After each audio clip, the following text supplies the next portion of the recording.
Thank you for joining us wherever you are. This podcast episode is brought to you by the Old Ways Actual Play team. This actual play uses the Cypher System rules by Monty Cook Games. This actual play is performed by adults and contains adult themes. We're happy to have you with us on this journey of cosmic wonder. All content, including names, places, events, companies, and etc., which may bear resemblance to entities living from the vast reaches of unknown space, are strictly coincidental. My name is Michael Diamond, and for tonight's game, I will be your game master.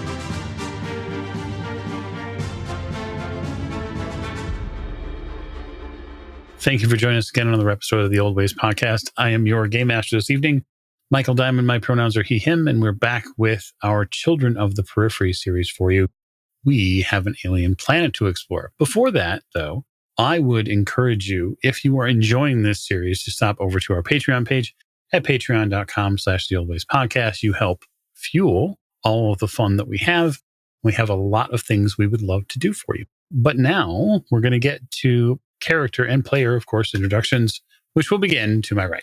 This is Morgan, and I play Captain Amara Kasra. Our pronouns are she, her, and Amara is a brash explorer who learns quickly and has learned that she now needs to buckle herself in when going down to a new planet. Listen, you learn quickly, right? You're somebody quick on the uptake. You're going to always buckle your seatbelt when you get into that ship, I guarantee it. Next to the captain. Hi, this is Rena. I play Tamarisk Anvari. Our pronouns are they, them. Tamarisk is an empathic speaker who commands mental powers and has just figured out that there's things they used to be able to do that they can't do anymore, and it's very disorienting. Yeah, it's a real concern when suddenly your hard and fast memories become sort of slippery like water in the blink of an eye, especially during combat. At the end of the table. Hi, this is Mir, and I play Cordelia Urin. Both of us are she, her, and Cordelia is a beneficent warrior who wears power armor, and she just got to fire a really, really, really big gun. Yeah, you got a chance to put some, rounds down range, and it's exhilarating to get a chance to finally use all those skills that you spent years honing and perfecting and being prepared for that, and then have it actually happen. It's just awesome. You're all juiced up now. And last but most certainly not least. Hi, this is John. I'll be playing Fida, a mechanical explorer who talks to machines, and our pronouns are he, him. Fida is totally fine and nothing to worry about. Definitely not paranoid about, going onto an alien planet for the first time that has never been settled by a human. Nothing to worry about, except for the possible existence of automated weaponry on the surface. That might be a concern. Yeah, and I'm sure everything is fine. There's no concern there at all. Not one bit. So when we last left our intrepid space adventurers, they had landed on the planet that they've been surveying for some time. And after cutting through the atmosphere and doing some pretty fancy flying to get around a lot of the, we'll just say, incoming fire from some unknown source, the Periphery landed safely and the ramp has lowered, and our suited crew has gone out to walk among the grass or whatever kind of plant life this is to survey it. So as I mentioned last time, the grass is about 1 meter tall, give or take. There are different bulbs and tips to some of them. You see something that looks an awful lot like a seed pod of some sort. In the short distance away, there is a forest of sorts that begins. So that forest tree line is red. The trunks are maybe roughly about 0.5 meter around. They don't look terribly mature. And the leaves on them are green trending to yellow. And you see that the forest, because you can see the forest floor from here, it does not have a ton of vegetation that has grown on it.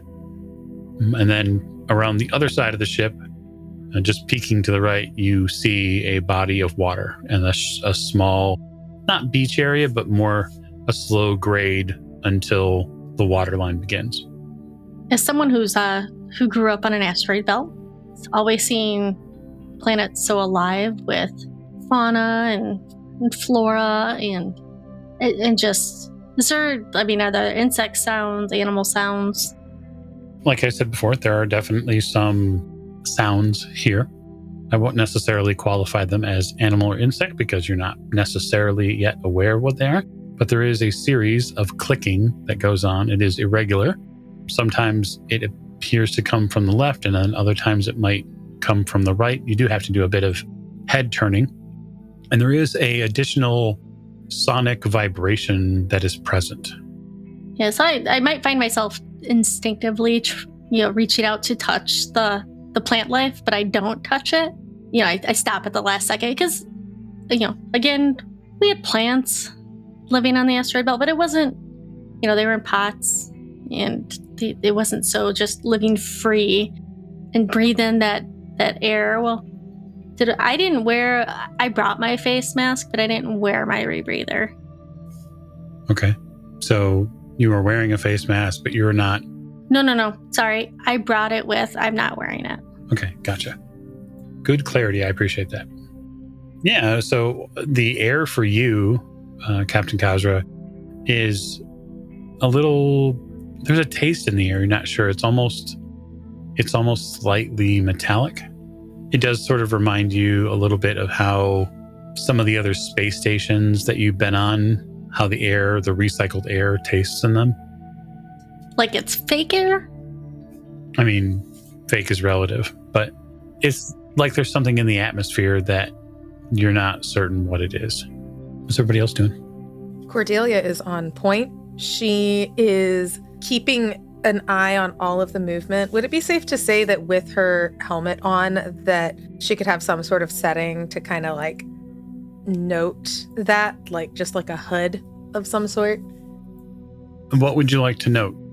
As there's like movement or, because I imagine like for different things in her suit, it would have like a targeting kind of system. Not like she's going to immediately shoot everything she sees. That is just a terrible stereotype.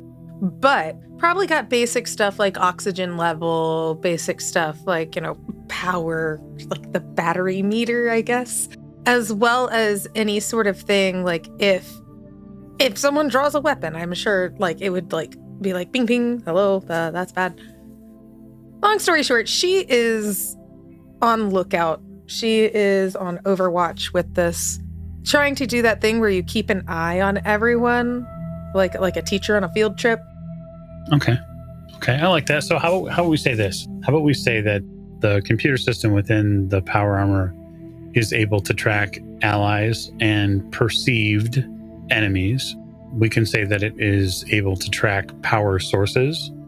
And so if someone were to say turn a powered weapon on, it would sense that.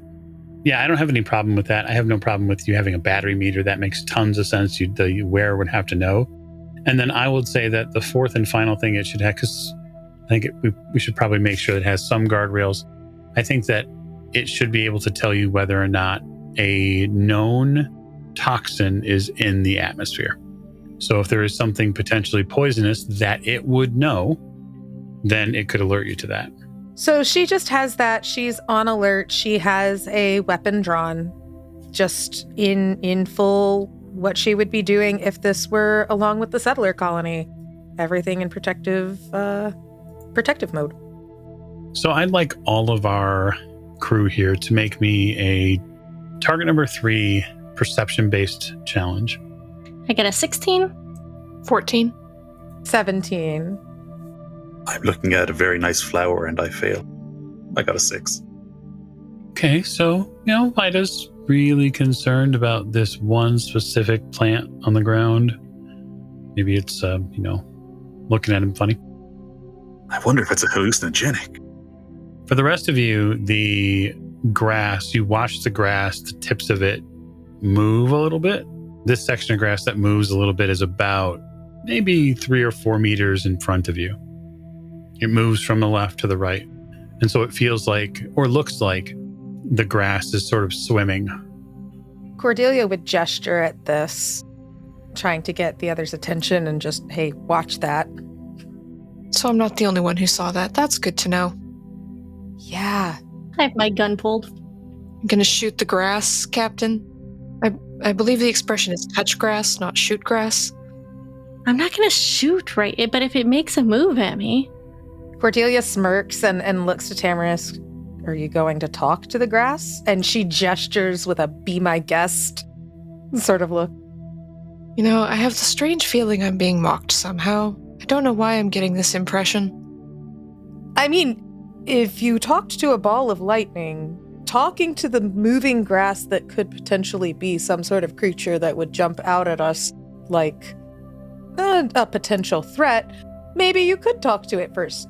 And you can see Cordelia, while having a teasing tone, because that is just her default state, is genuinely curious as to whether Tamarisk can talk to whatever might be moving through the grass. The movement in the grass goes away from you. Like it moves, whatever's there moving is moving away from you. Cordelia looks to Tamarisk. Oh, what did you say to it? I just sort of existed, Cordelia. Maybe it doesn't like how we look. I would be very judgy of it. I mean, you do have the look of something that could stomp all over it. Intentionally, yes, that is the view. But I also have stickers on it, so that should show it that I'm kind of cool. I'm not sure the grass knows what stickers are. You could tell it. Was it really grass moving, or was it something in the grass was moving? Hard to say. Maybe it's something cute and fluffy. We might need a mascot for the ship. Lands on a planet, claims a pet.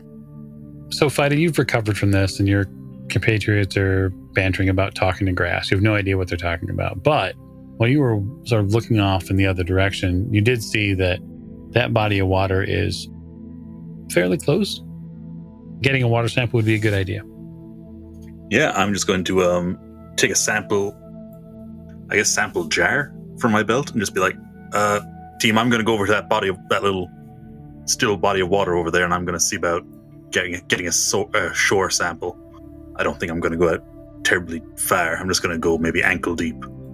He's just like, just in case anything happens to me. We'll be here to pull you back. Yeah, do we want to test it, or, I don't know, look at it or examine it, or are you just jumping in? I mean, I'm just going to walk ankle deep in it and dip the... He's going to touch the thing, guys. That's what he's doing. He's going to touch the thing. This goes against so many colony ship protocols. I would like to remind you, I was not trained on those. Okay, part 1, don't touch it. Well, I need to get samples of it. You get samples with something like a glass jar. Did you bring a jar? Yeah, he holds it up. Can't you just kneel down on the shore and get the water? I mean, yeah, but what if there's all mud? What if it's all acid? Ooh. That's a good question. I guess my suit would sizzle a little bit before I got out. Cordelia does the equivalent of like pinching her nose, but it's just her fingers touching the middle of her visor in just the gesture of wanting to pinch her nose in this. And she looks to Captain Amara and says, "You're a crewmate." Yeah, Fida, didn't your parents ever read you books when you were growing up? I grew up in an orphanage. Y'all still had books? 300 years later? He kind of looks down at the water. He's like, it's just water. I mean, the scanners said that it was... The readings we had as we came down said that this was a planet with water on the surface, not huge lakes of acid. Uh-huh. Have you ever heard of E. coli? Just curious. I mean, yes. Okay. I'm not going to drink the water.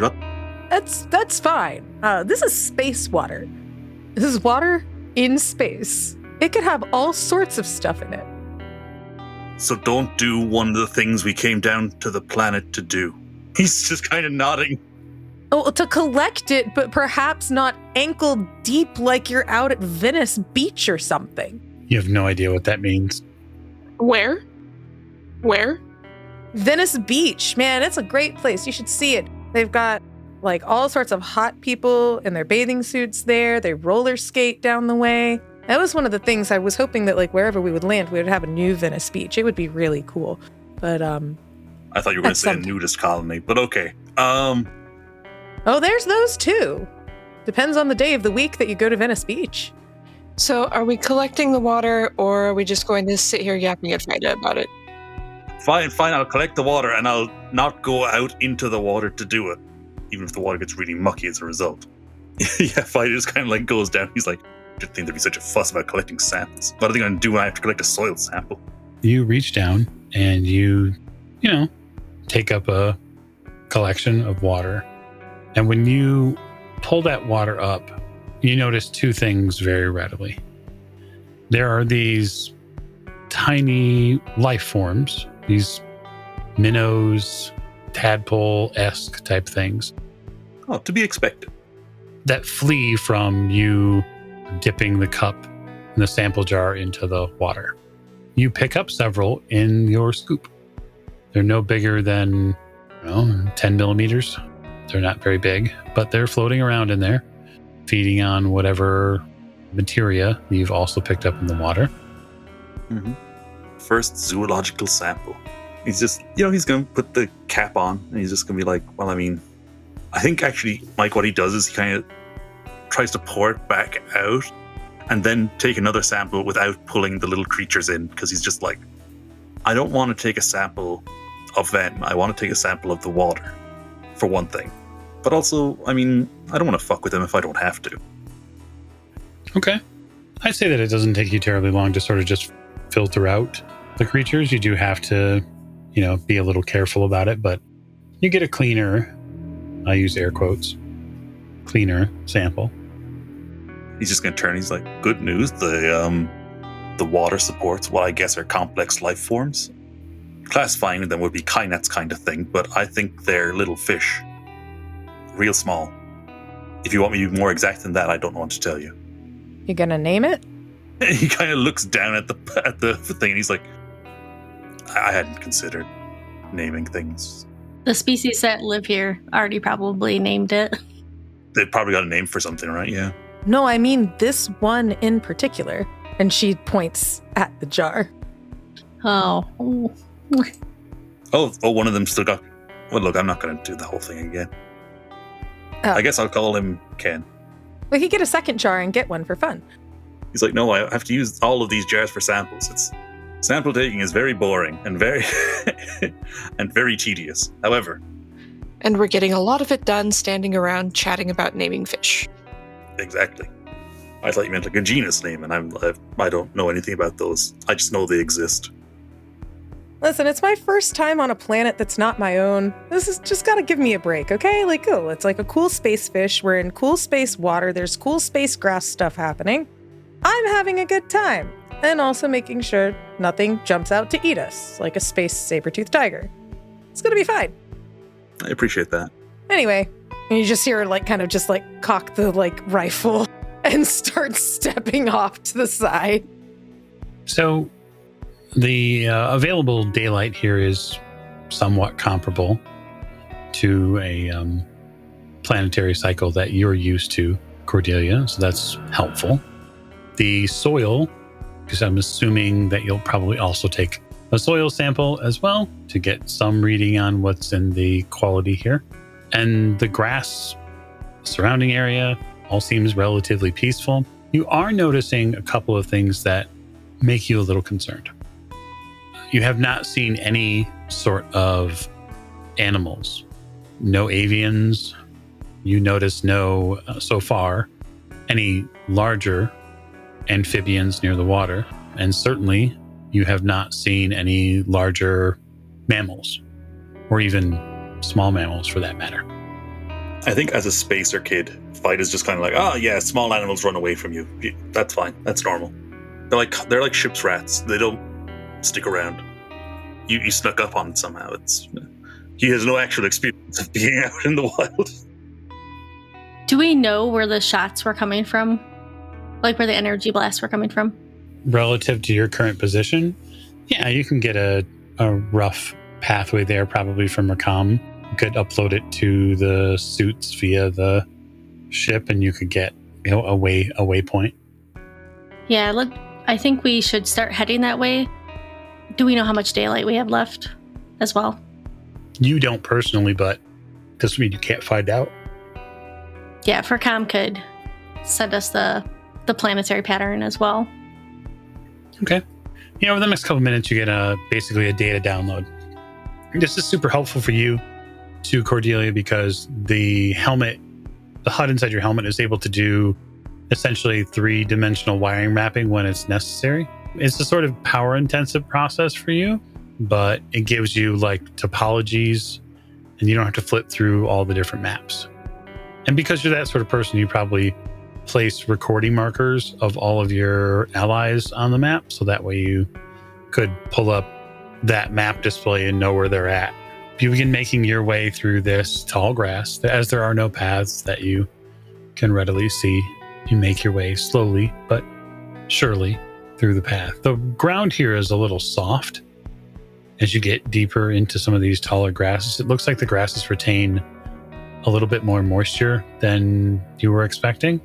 And so as you move through this space, it's a little bit more like a wetlands where there's mud and a little bit more standing water in certain spots.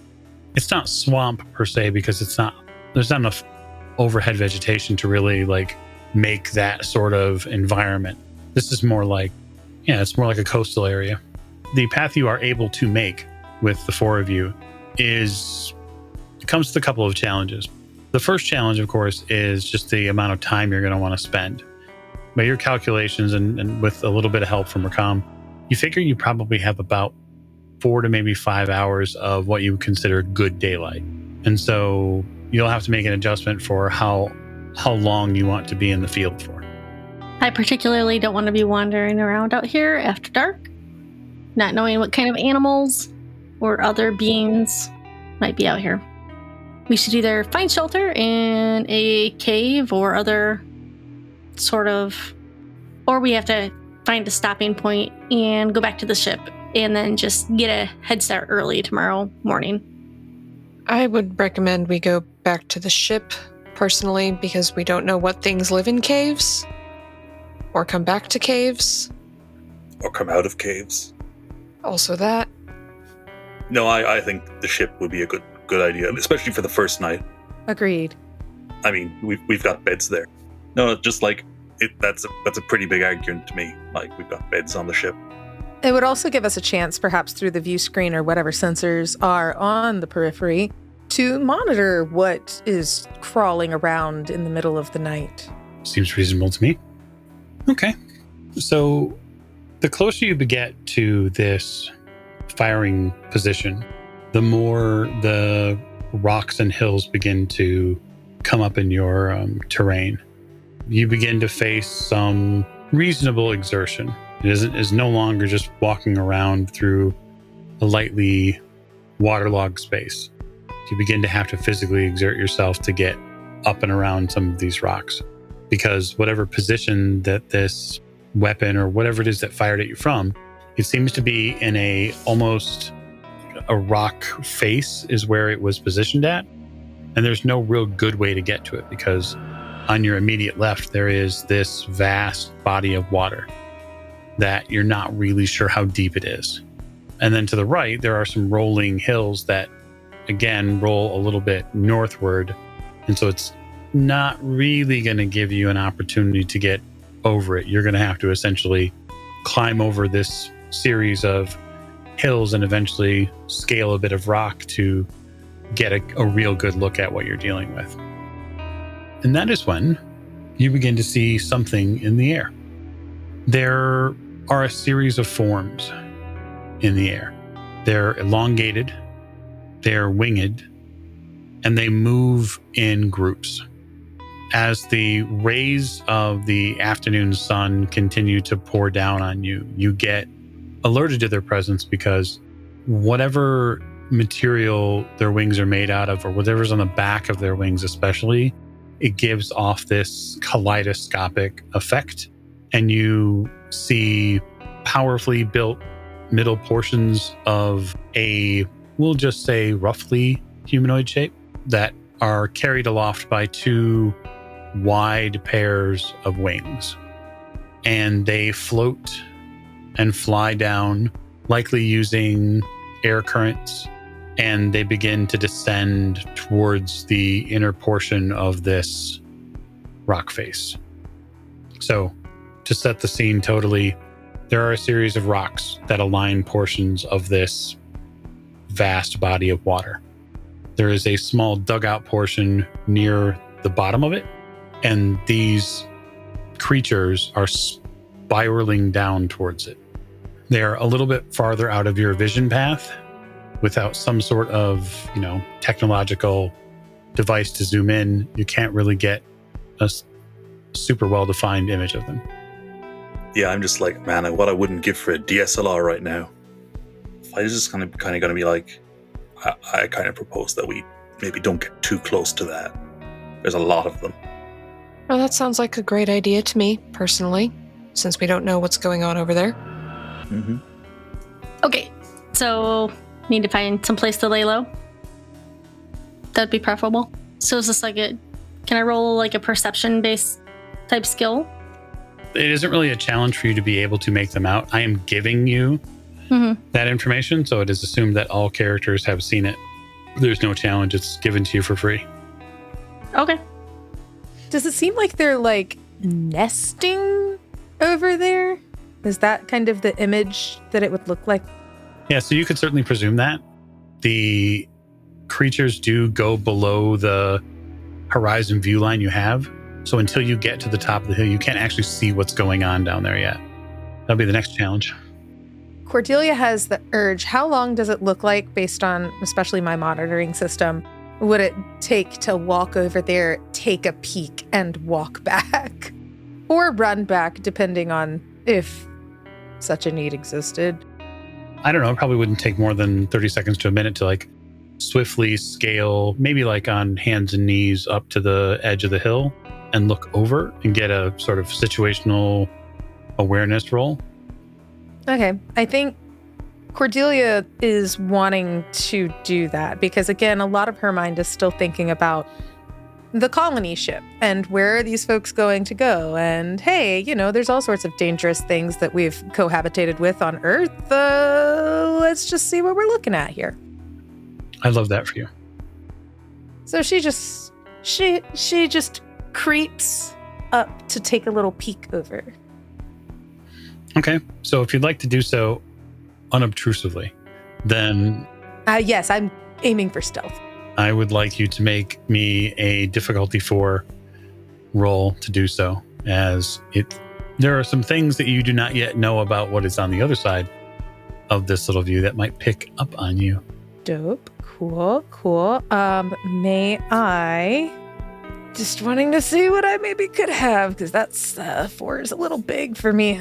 Okay, could I say that I have a setting on my power armor that makes it go a little quieter? Silent mode.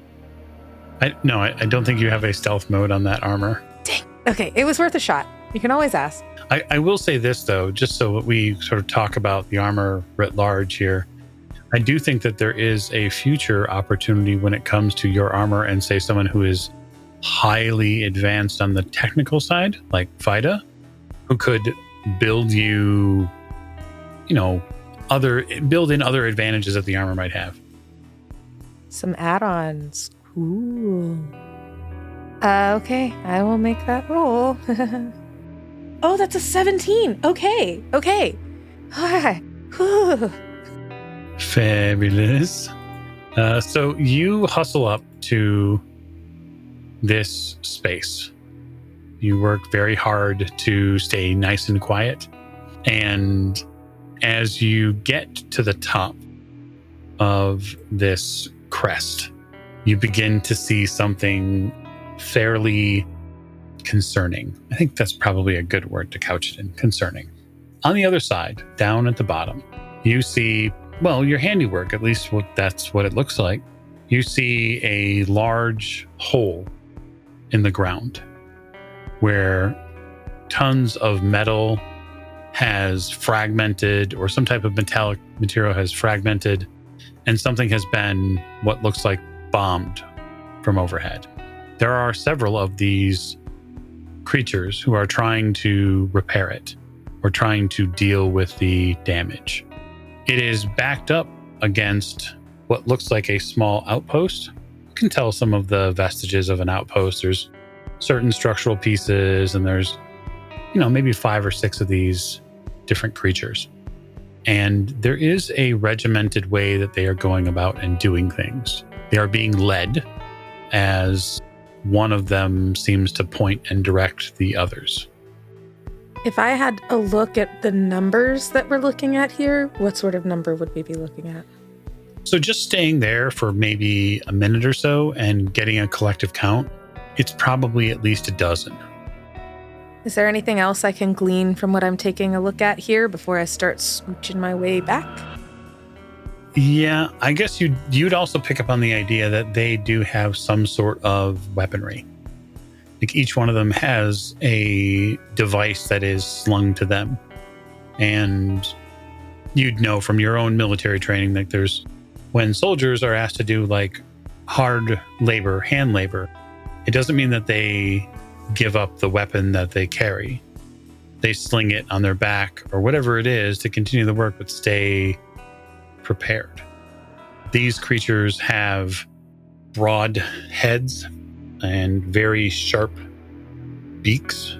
They have tall tufts, which perhaps conceal ears. They have 2 large eyes, almond-shaped big eyes at like the front of their head. Again, clearly marking them predators. And they are definitely physically powerful. That's what you get. Yeah, so Cordelia starts backing down the little ledge there, gets back to the group, and is there good news? My aim is still fantastic. We definitely blew up something that was important to them when they were trying to shoot at us, perhaps that big weapon. Bad news, there's about 12 armed, militant-looking bird people, she says with her voice actually going high up like that, and she begins to describe what she saw to the crew. You all get that description. So not the alien we encountered while you were napping. No, it doesn't sound like them. No, that doesn't sound like Oni. If they're armed, and they seem to have been armed for a long time, my only guess would be that there's probably more than one faction of being on this planet then. Yeah, seems reasonable. I don't think that's a bad assumption. Just speaking from Earth, where even though we were all very human, people have weapons when they feel like they have something that they need to protect and defend. And with them being as well armed as they are, and you saying that this Oni had at least a gun, then it seems that perhaps maybe we were attacked because we were thought to be the other side in some conflict. You can see that she's kind of got her military thinking cap on. She is sitting here thinking about that, already sort of thinking about, okay, well, we blew up their thing. They're probably not going to want to talk to us since we blew that up. She's, kind of thinking a little bit out loud and then stops and goes, regardless, what should be our plan moving forward? And she looks kind of to Tamarisk like, could you talk to them too? Or is that probably a bad idea in our circumstance? I mean, I can definitely try talking to them. I don't know if what happened with Oni will repeat itself, as that was very, very strange. And if we encounter them, I can try talking to them. That's kind of what I do. Yeah. Hey, glad someone does. Somebody has to. Otherwise, it's all shooty, bang, bang. Hey, I usually try to introduce myself first before shooty, bang, bang. But that's fair. What do you guys think, looking to Fida and the captain? I leave it to you. I don't really know what he just kind of makes the shrugging gesture of, I have no idea what. I would personally avoid them if I could. That's my 2 cents. Well, it's your decision, Tamarisk. I think you should maybe try to talk to them. So you want to just go up to them and say hello? Is that what we're doing? Could we leave a note? I don't think they'd be able to read it. Could we talk to them, but from a distance? Like some sort of I don't know. I don't know. Everything's still very new to me, but maybe like throw something their direction that is in our language, and who knows, maybe it'll do what it did before, from what you were saying. I mean, it was purely vocal communication before, though, right? It was talking, yes, in person. And we could see if there's anything for Rakam to hail from the ship now that we're on the planet, because he couldn't while we were up in the atmosphere, but we might be close enough now, and then we might be able to talk to them from the ship that way. Because I'm not sure all of us just walking up and saying, "Hi guys, we're new here." Oh, it wasn't going to be all of us. Oh, it's just me then. Okay. Oh, I definitely wasn't going with you. So you just wanted me to walk up there. On this planet, white could be the sign of war. Yes. Cultural context is everything. We would get you back. This is not very encouraging. No, okay, I can see that. So we're going to hail the ship. So, Tamarisk, you use your comlink on your suit to reach out to Rakam, and you hear Rakam's voice in your suit come back. Go ahead. Rakam, now that we're down on the planet, is there anything for you to attempt to hail? I know you couldn't reach anything from atmosphere, but is there anything close by now? Because there are definitely beings here. I'm picking up some sort of radio signal, but whatever it is, I think it's encrypted. Oh, that's fun. Sort of suggests that there's some advanced intelligence here. I mean, all our communication is encrypted. Right. So, we rather expected that after our encounter with Oni, but whatever's here is different from Oni, by the way. We've got at least two different beings.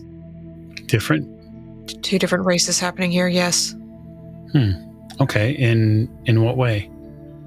I described the bird-like people. Well, that sounds challenging.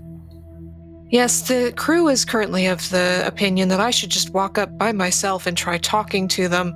This sounds like a bad plan to me personally. What do you think, Rakam? You're asking for my opinion? I think that you're a very talented individual, and you can communicate to all sorts of people in tons of different ways.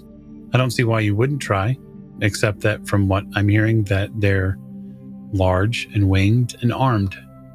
Yes, that's my feeling. And we did shoot at them.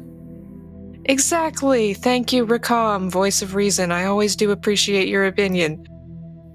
The difficult part, of course, is that they're going to notice us at some point. This is true. I'm surprised they haven't already.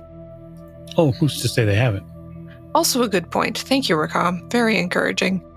But best of luck, and let me know how it works out. Ray of sunshine, that one.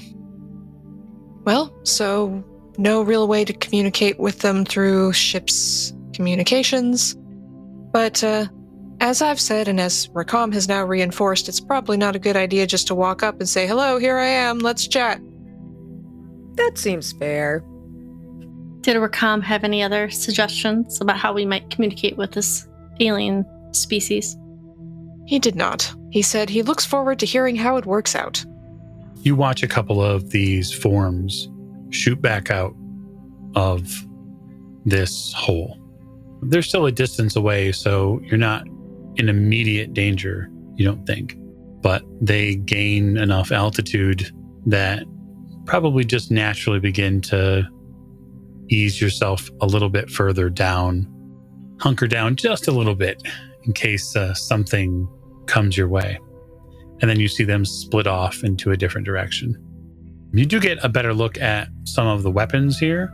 And for you, Captain, these look like some type of ballistic rifle. So not an energy weapon, but a ballistic weapon. So what if this other species that we're seeing is that other species from the war that they had? Well, that's what I was assuming, personally. I'm sorry, I shouldn't have said that you should go over there and talk to them, Tamarisk.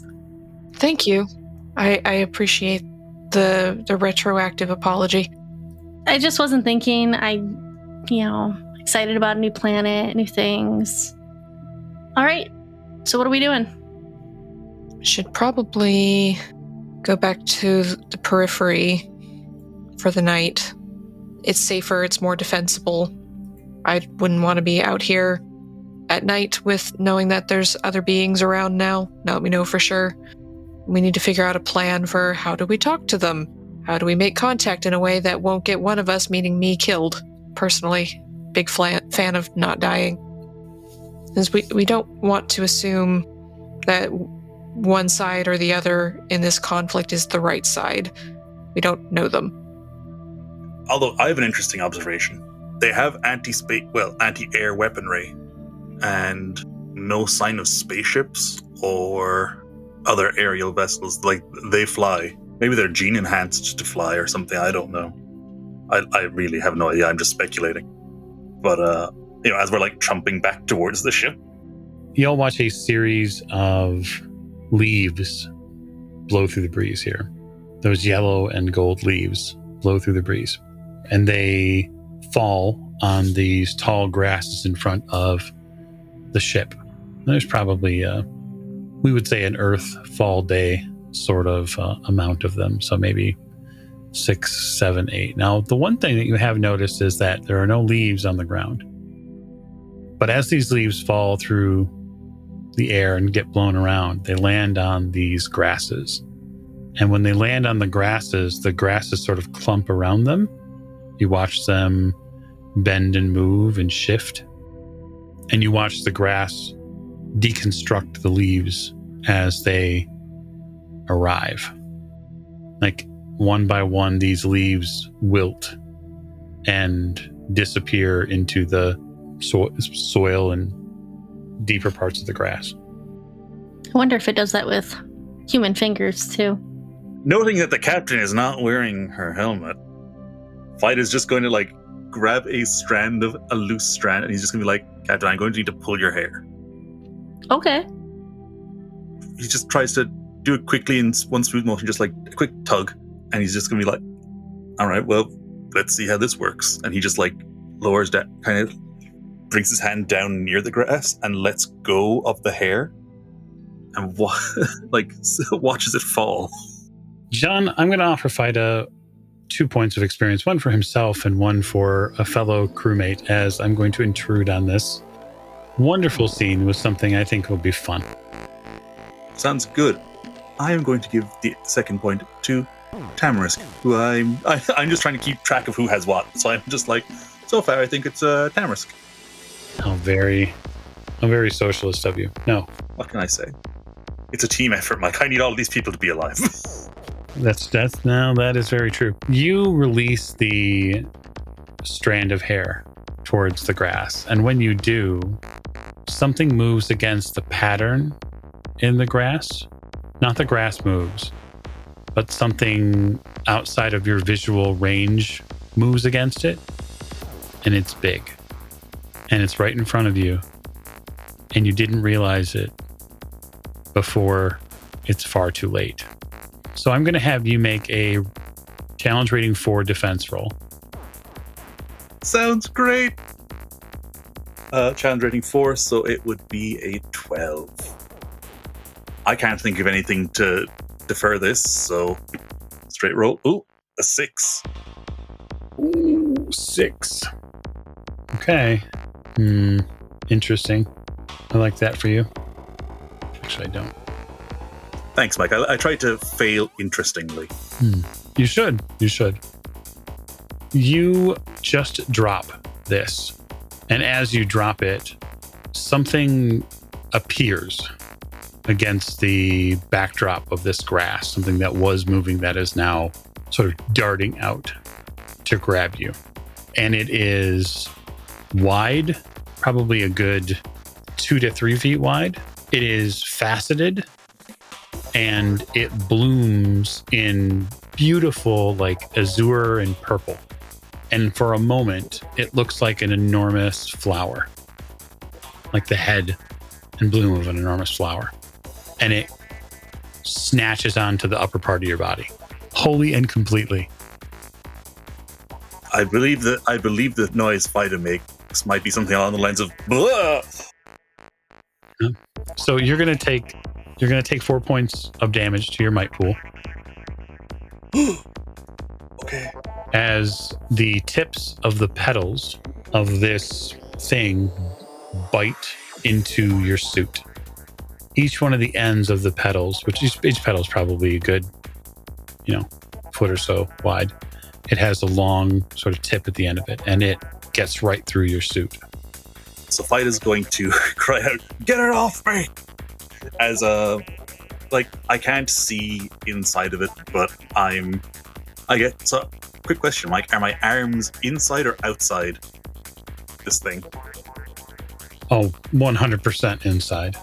Yeah, great. I'm going to start Mm-hmm. I like to imagine that his arms are trapped at his sides, and he's basically just got his forearms ahead in front of him. So he's just kind of he only has maybe a foot and a half of reach, and he's just trying to grasp around, see if there's something in here that he can grab onto to hurt this thing. Okay. So I'm going to have everybody, including you, make me a speed roll, and that'll determine our initiative. 18. 9. 15. 11. All right, Amara first. All right, so I'd like to use Surging Confidence first, which costs 1 might. Mm-hmm. And what that lets me do is when I use an action to make my first recovery roll of the day, I immediately gain another action. So I'm going to do a recovery roll, which is 1d6 plus 1. Mm-hmm. So I got a 4 on the dice, so that'll give me a 5 for me to spread along my might, speed, and intellect. I am also going to... I already had my weapon pulled, so I'm going to shoot at this thing that's trying to eat Fida. And I'm practiced in all weapons, so that would lower the difficulty. All right, so it's 3. And is this going to be a might? You're just going to roll, unless you're going to spend pool points. Okay. Rolling, you need 9 or better. Okay, I got a 15 Okay. on my dice. Yep. So what's the damage of the weapon? It's a great question because it's my Vulcan. So it is a medium weapon, so it is a damage of 4. Okay. So you quick pull your weapon and fire into the stem portion, which is still somewhat visible at the top of where Fida's head would be. Fida, you can feel something beginning to coat the outside of your suit, like a gel or some sort of liquid material is beginning to rain over your body. And we'll give it to Cordelia now. So yeah, I think that Cordelia's gonna fire at this thing with her rifle, which I believe is would that be a medium or a heavy? Your rifle is, I think, a heavy weapon. Heavy. Okay. It's two-handed, right? Yeah. Two-handed. Okay. Yeah, we're going to do this, and is this thing on a stem of some kind? How is it making contact with the ground? Yeah, no problem. I'll give you a little bit more narrative on that. So imagine a big lotus flower with a lot of petals that are super thick and can totally just eat people's bodies. It has sprung up from somewhere in the grass, and there is a large, thick green stem that is connected now to the top of Fida's body.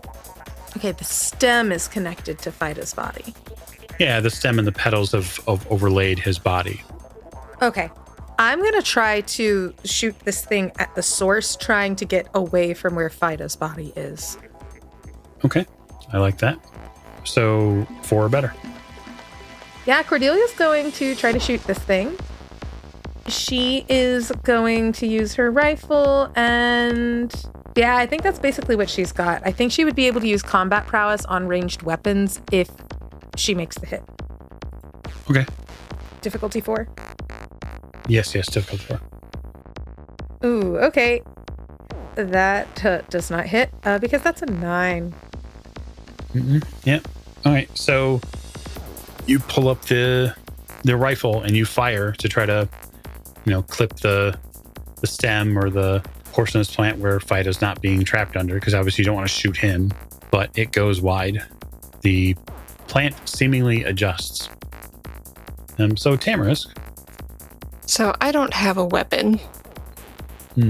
So I'm going to just try and pull Fida back, like grab onto his legs and try pulling, because I can't talk to the plant, I don't have a gun, we're just going into crisis mode here. No, that makes sense. I get that. Fida, what initiative phase do you go on? I rolled an 11, so I believe I go ahead of Tamarisk. However, I somewhat inconvenienced at the moment, so I have the impression that I was further inconvenienced. Well, I don't want to skip you, so we'll wait on Tamarisk's action. We'll give you an action, Fida. So Fida, on your initiative, go ahead and take an action. We mentioned, so I'm being covered in some kind of gel. Gosh, I wonder what it is. My arms are tucked to my sides, so I guess I'm going to try and, if this thing has one, reach down towards its center of the flower head, and if there's a throat there or something, punching it there. So you wouldn't reach down; you would actually reach up because it has. Oh, sorry. Yes, that's the right way to put it. Yeah, it has grabbed you from the head down. So you reach up to punch at this thing, and I love that for you. So I will say, and I promise I'm not being mean, but I am being mean. I will say that you are hindered. I think that's fair. In this task because your arms are sort of pushed in, and there's this fluid and gelish substance that's being poured over you, and you are really, really happy that you have a helmet. Yep. I think back to the time we fought the lightning and my hair got ruined, and just how much serum was required to get it to be as smooth and flowing as it usually is. A lot of space serum involved. That's correct. All right, so that's a 5, sir. You can use whatever you'd like to try to lower that target number. No, I just rolled a 6. Okay. I was like, I'll take these chances, these odds, because it's cool being. I'm struggling to hold my own, but it is what it is. So you fight back and forth, and Tamarisk, you see Fida fighting back and forth, and worse yet, you see that there is something now dripping out of the bottom of this plant, and it is like light blue, and it has striations in it, and it is beginning to coat the ground at his feet, and it looks sticky. Oh no.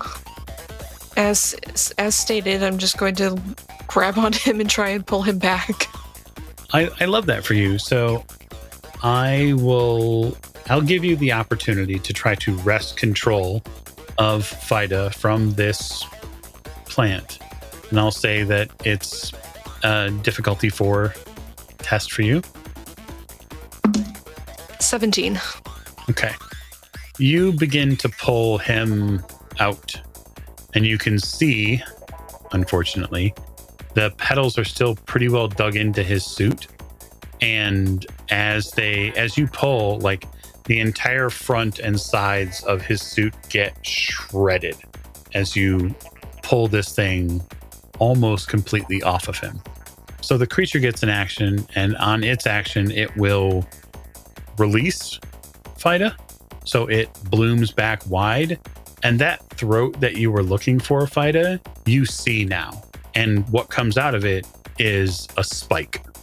I'm going to have you make a defense roll for me. It is a might defense roll. I got an 18. That is really fortunate. Yes. Really fortunate.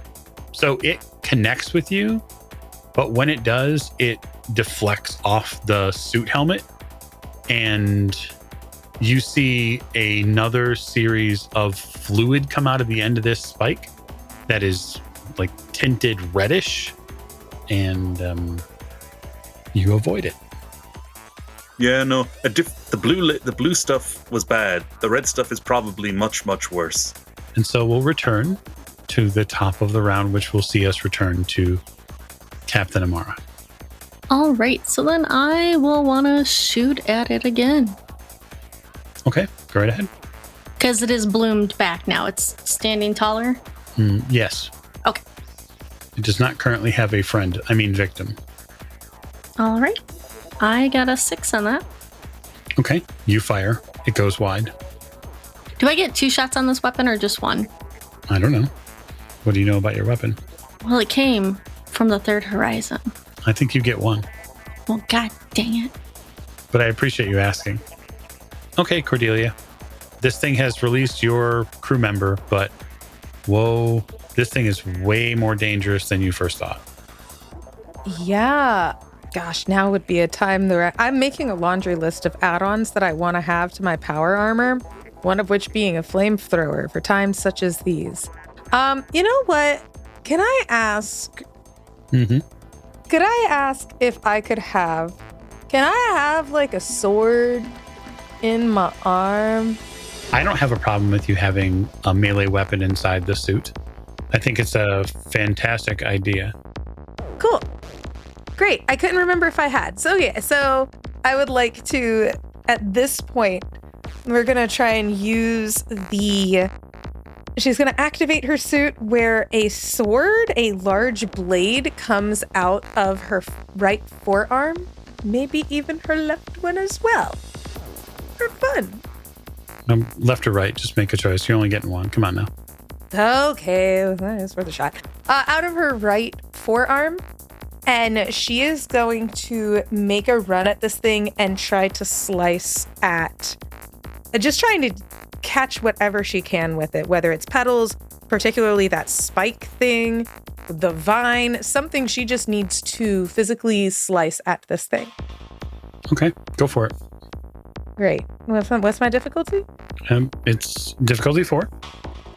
Whew. All right, we're gonna try to do. I'm like desperate. I needed to have made it so that there was more.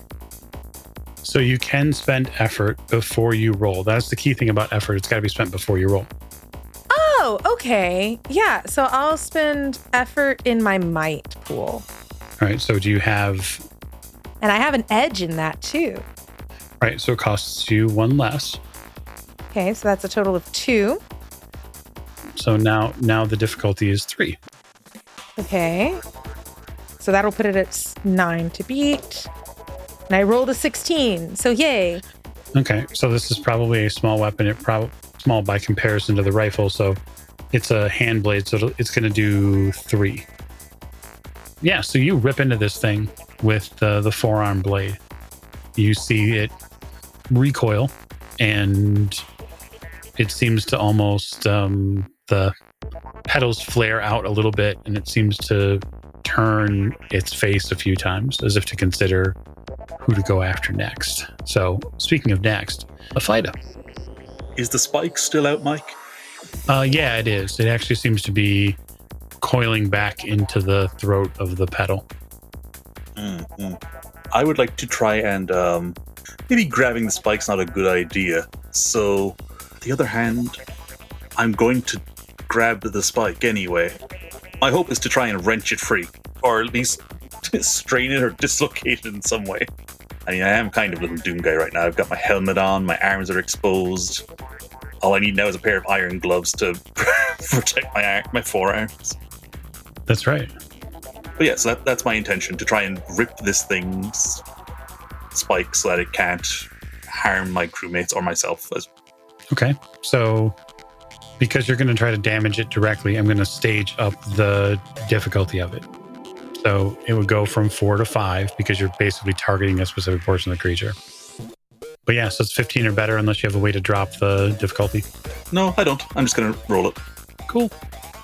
You know what? I will spend 2 points of might because I've got my edge in might, so I can do the 2 point spend to bring it down to 4, so that it'll be the 12 again instead of a 15. And that was a 14. So it's a good thing I did that spend. Okay, so I'll say because you're targeting a specific spot, and it's, what's the weapon again? It's my bare hands.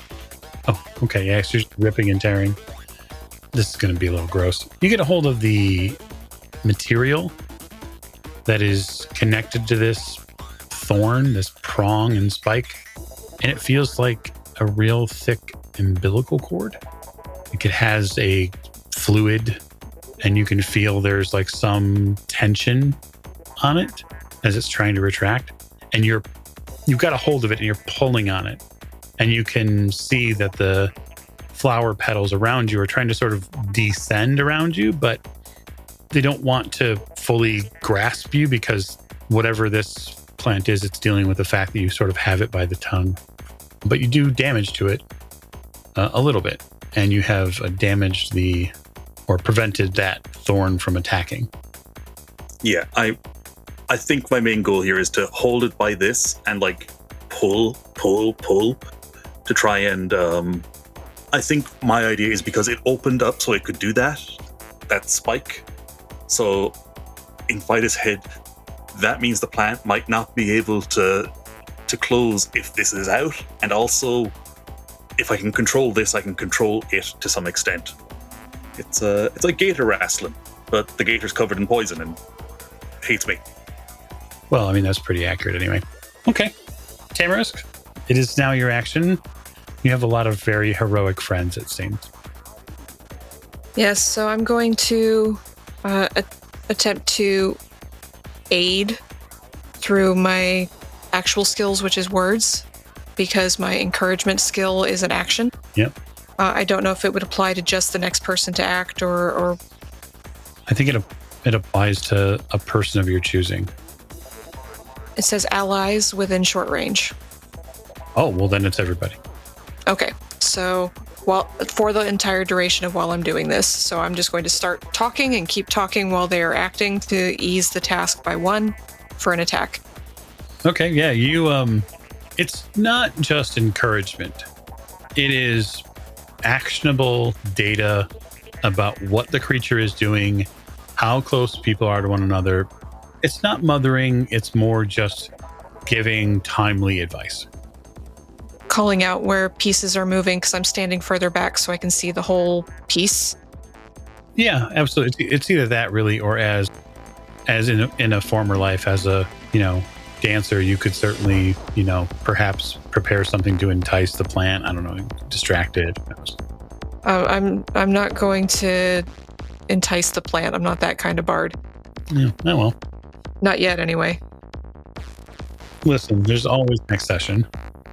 But I'm telling everyone where to go, where to move. That piece is over there. Reminding them of the skills that they have. Just building all of this up, and just constantly talking while keeping an eye on the plant and how it's moving. Nice. Okay, so the plant is going to go, and I'm actually going to roll a die because I like the randomness of life. It is again Fida, and so Fida, it is going to attempt to close around a piece of you. Oh no! You have a challenge rating 4 task. Fida, give me a defense roll. Might defense roll. Okay. A 13. That is just enough. You barely get out of the way. And it completely misses you. Like, it doesn't get a full clamp down on you.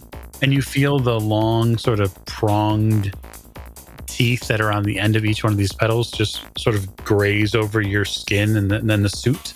You're also getting a lot of ventilation now that the suit is thoroughly ripped. So that's super helpful for you. At least now my skin can breathe. That's important.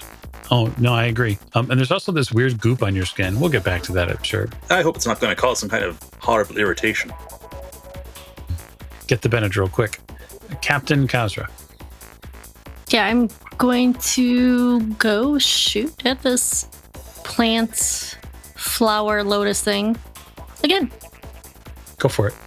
So this task, the attack task, is eased for you. So it's now not a 4, it's a 3. And if I'm practiced in all weapons, that'll put it down to a 2. Sure will. Well, I get a 12. Damage is what, 4? Mm-hmm. You blast it with the Vulcan hand cannon, and it looks like it takes some pretty serious damage. It maybe slows a little bit. Cordelia? Yeah, seeing the damage that was done by Captain Kasra, are there any looking like some weak points on this thing? It's definitely taking some damage, and some of the petals have definitely been disrupted. The tongue thorn that this thing has is Fida still has a hold of it. And so the advantage that you're getting is that the plant, which was very fast and mobile, is now seemingly sort of slowed down. and that could help. Yeah, I was about to say, would it be fair to say that if I targeted that spike, the poison-tipped thing that Fida has a hold of, could I have an advantage on that? If I were to say, hiya, slice it with my sword? I would say that you're getting a bonus from your ally now, so that's now the attack would be a 3 anyway. Are you practiced in or trained in any in your... I'm practiced in a lot of weapons. I am practiced in heavy, light, and medium. Okay, yeah. So you could take another difficulty down from that because you're practicing the weapon you're using. So that's a 2. So it's 6 or better. May I make the argument that because I have the feat no need for a weapon, that when you make an unarmed attack such as a punch or a kick, it counts as a medium weapon instead of a light weapon? Could I use that to thrust that into this sword? Yeah, you'll do more damage than you would with a normal punch. Yeah, okay, perfect. I would love that. Okay. That's a 14. Fabulous. So you steady up and wait, and then this thing moves right into your kill space, and you hammer the blade into the center of this creature, and it crumples to the ground. And we are out of rounds. Being a fan of perhaps martial arts flicks and comics and things, being a fan of those things, there is without a doubt that Cordelia made some sort of exaggerated sound, like hi-yo, and just making all sorts of noises. And once the thing crumples, makes like a victory yell as well. She can't help it. Yep, I could see that. Yeah, you make a victory yell, and then suddenly remember that there are other creatures that may have heard that. You're hoping not. So, Fida, you're covered in goo. I think the plant itself is no longer an issue based on what just happened. So, hey Mike, does my skin tingle at all? Oh, but it sure does. Yeah, I had a feeling. Hey, is that body of water still there? Sure, absolutely. Absolutely. Without a word to his teammates, Fida is going to... Yeah, I'm going to get to the water's edge and start, trying to wash this stuff off of me ASAP. You hustle back past the ship and go to the water, and you have to get out of your suit to get it off of you. What's left of it? Yeah. Is anyone inspecting this flower petal thing any further? Or are you all heading with Fida back to the ship? Well, Fida's heading to the water, apparently, to take a dip. Or something. He's running back. Fida, there is a... Is he going to... he's going to go do that. See, he's not thinking properly. There's a decontamination shower in the med bay. Right. I'm going to have a look at the flower. Okay. You have a look at the flower. It's far stronger than you were expecting. Just the petals, the grass that's attached to it. You realize that a fairly large, say 4-meter circular area is actually what the body of this plant is made up of. And so it's way larger than you thought. And the main connecting stem of it is fairly thick and still rigid, even after death. This thing is massive. Makes me wonder how large everything else around here is going to be. And there does seem to be something down at sort of the center of the connected mass. Where this stem connects to the ground, there's actually something hard and non-plant there. Like a rock? You don't know if it's a rock, but it's definitely larger than, say, a fist. Should probably not touch that, right? Is it small enough to pick up? Yeah, you could pick it up, for sure. Okay, I will. The best way to put it is that it is much akin to a 12-sided die in that shape. It's hard, and it's semi-metallic. There's also like bits of it that are discolored, covered in mud, that sort of thing. Well, this is interesting. Don't know what it is, but it interests me. Okay. Take it back to the ship? Or are you just taking it with you? Taking it with me. Okay. Fida, you get to the water and you begin sort of doing the best you can to take a bath and get this stuff off. Within maybe a minute or so, you realize how important it is to get this off your skin. Because the onset, while maybe is a minute or two, the effect is rather acidic. It has already begun to redden your skin.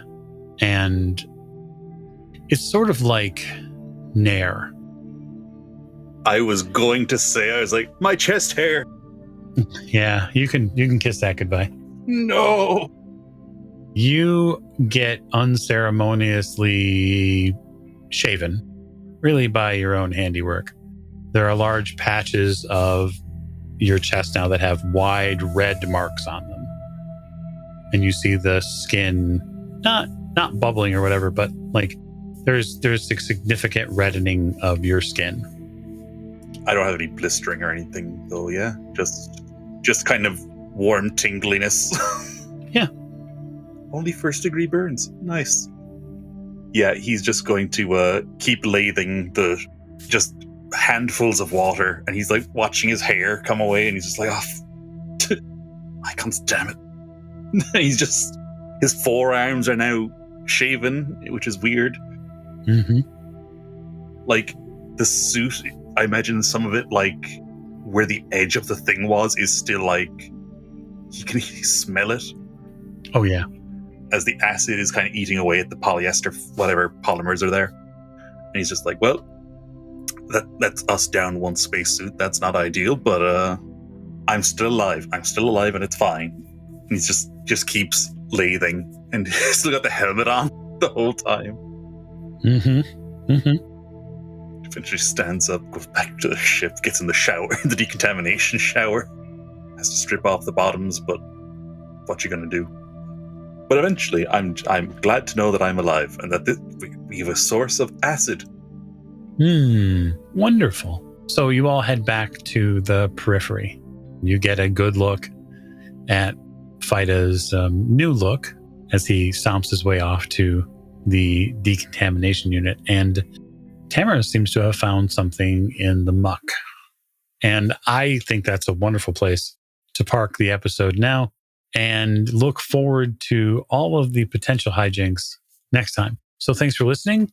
And if you've liked the show so far, share it with somebody who doesn't know about it, because it is a wonderful way, a no-cost way to support us and what we do.